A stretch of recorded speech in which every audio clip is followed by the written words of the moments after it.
Hey guys, I'm back. This week we are going to talk about the expectancy violations and interaction adaptation theory of communication.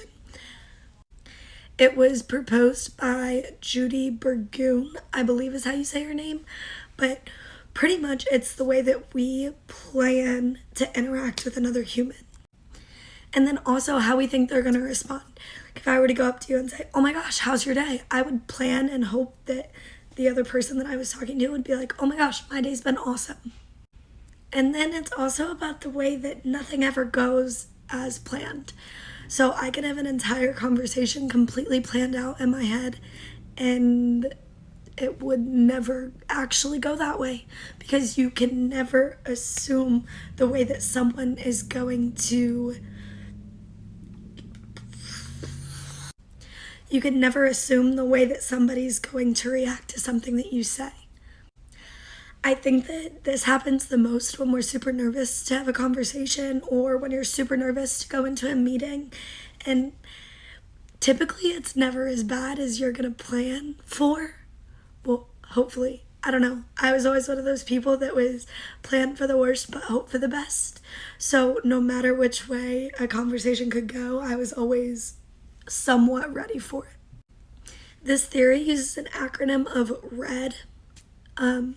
R is requirements, E is expectancies, and D is desires.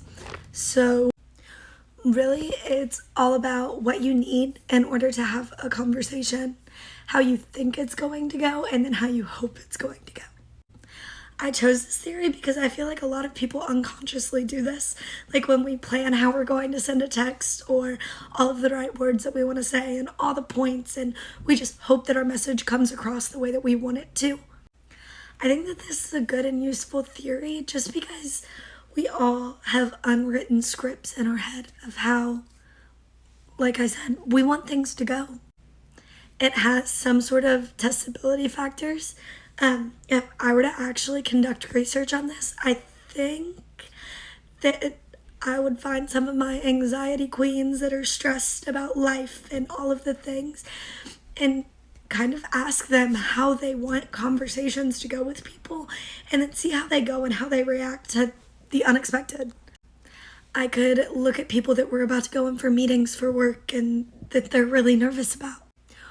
Or I could find one of my friends that wants to have a really hard conversation with one of their friends about something that's bothering them.